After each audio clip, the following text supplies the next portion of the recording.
The message we received was this. They won't need a message. The creatures will soon reach the heart of the vault.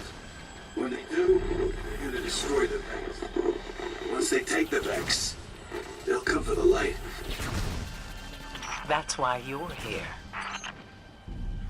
Hey y'all, this is Siege, and welcome to part 2 of what I feel is next, or at least should be in my opinion, for Destiny, beginning with the April update, and what I and most other people feel is coming, an update to the old raids.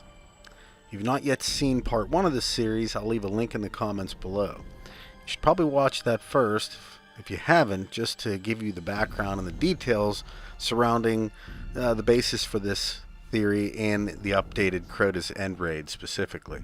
This episode will focus on where we're headed next, after the defeat of Nokris and the understanding that there is in fact something out there with the potential to be as strong, or maybe even stronger than Oryx. Upon returning from the moon and briefing the Vanguard on the information found on Savathun and Xivu Arath, we come to find out that a signal has also been received on Venus, one from a familiar source we haven't had contact with in a long time. The Exo-Stranger has reappeared to warn us of what she's discovered in the Vault of Glass. The mission associated with the Vault of Glass raid would have us arriving at the entrance to the vault with the door open, and the layout would probably mimic the Paradox mission pretty closely, except for obviously the encounters within. The Exo-Stranger has already made her way in and signals us to follow her to the bottom. While making the descent, we come to find that the vault is overcome with Taken, and fighting our way down is a challenge in of itself. We find our way back to Praedyth's tomb. These bones are centuries old. There's a faint echo of light. This was a guardian once. Ikora, I'm sorry we couldn't bring him back. Where we meet up with the stranger. During the trip down, she'd been playing communications she received from Praedyth himself, much like how he reached out to us in the past.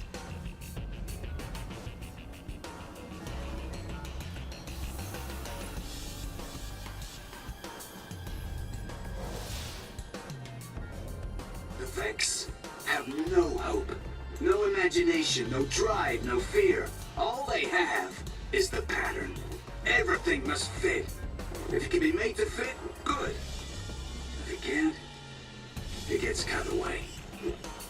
These communications are erratic and panicked, with Praedyth warning us of what he is witnessing, and that we must stop it at all costs in our time.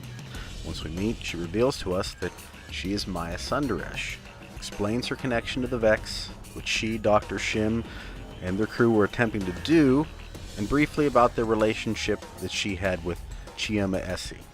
I know, character building, right? Crazy idea for Destiny. I know. Finally, she lets us hear the last message that she received from Praedyth, that there is a new presence in the vault, one that has taken everything, and it's not vexed, at least in nature. Welcome to the end of the Vex. Their immutable future. He explains that the vault no longer belongs to the Vex, that even the Vex no longer belong to themselves. In his time, everything's lost, and he explains that the vault must be cleansed, as something has undone the work we did, and is flooding the vault with Taken. The stranger tells us we must go back in, or all is lost, because we're the only ones with the power to do it, really. This leads us to the Vault of Glass raid. Now, in the last episode, we talked briefly about how the Vault of Glass is the Vex representation of Oryx's throne world, but I wanted to expound upon that a little bit. As I mentioned, Crota was deceived into mistakenly opening this world to the Vex by Savathun, the sister of Oryx, and was banished because of it. It was this action that made Oryx move his throne world to the Dreadnought we visit on Saturn.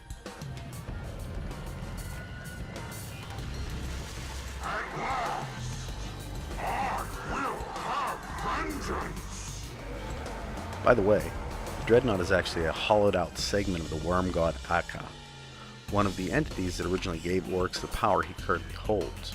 For this, the Taken King was actually female as well, so him, her, Oryx is both. I'll leave a link in the description to a video that explains that a little more in depth below. At any rate, this allowed a Vex mine named Curia Blade Transform to infiltrate the area and begin to run simulations within Oryx's realm in order to find a weakness.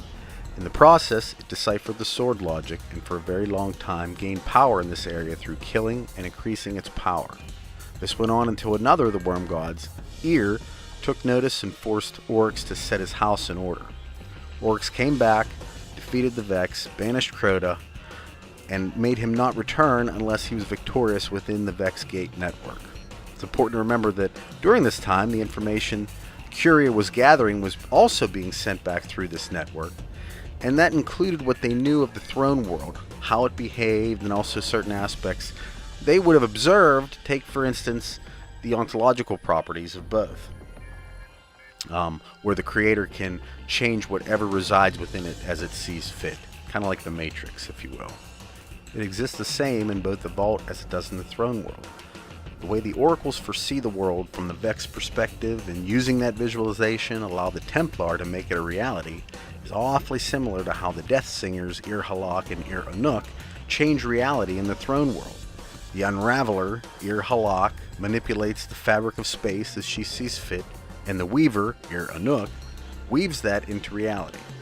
Consider that both places also have within them methods of protection from this power, the Aegis and the Relic respectively, which both allow light into the realm in order to protect and cleanse the Guardians.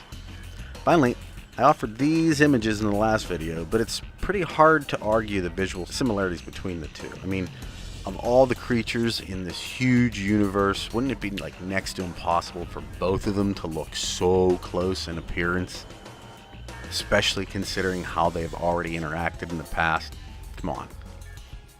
At any rate, the new raid itself will act much the same way it does now. Major difference being that all enemies within it are going to be taken. Now, Savathûn still possesses Curia, the hive mind created in Oryx's throne world. Oryx gave that thing to her, and would look to probably exploit the Vex through this. As far as how the raid mechanics are concerned, although I would like to see some different ones in this one, I'm guessing it'll probably end up being identical to how it's run right now. I think that's further reinforced by the addition of the Aegis in the new Nexus Mind Strike. Many have speculated on this, and I agree with the idea that this aspect was added in specifically to give people an idea of what to do with it when they actually have to run the Vault of Glass. After all, we really don't see that mechanic anywhere else in the game. The gauntlet that is the Vault could run almost identical, and story-wise, it would probably still make sense. Something I feel Bungie will absolutely exploit. New coat of paint for all the bosses within would essentially, work, given that time is not really relevant in this place, and we've seen dead bosses come back as taken in the past. The Templar, Gorgons, and even Atheon will most likely have been consumed and repurposed to fully explore the power of the Vault of Glass and potentially rewrite the history of our world with a different ending. Call them whatever you want in the end. Orc-Theon doesn't really matter. It is what it is. Now we'll be tasked with once again completing the raid, and once that's done and the vault is clean again, we'll uncover more information regarding this shadowed entity forcing us back into our toughest challenges from the past, essentially. With the help of Eris Morn, the information we've received from the meeting with the stranger, and from our own understanding of the Books of Sorrow, we can most likely deduce the most logical choice would be one of the other two sisters found in the lore, those being Xivu Arath and Savathûn. Now, given the hive connections, the only logical place to head back to for more information would be the Dreadnought. This would lead us to the next mission, having us explore the area for definitive proof of our theory, and, finding it. So what's that mission about? Well, look out for part 3, where I elaborate on how the King's Fall raid will be updated, what quests will be associated with it, and of course, the story of why we've been brought to the Dreadnought.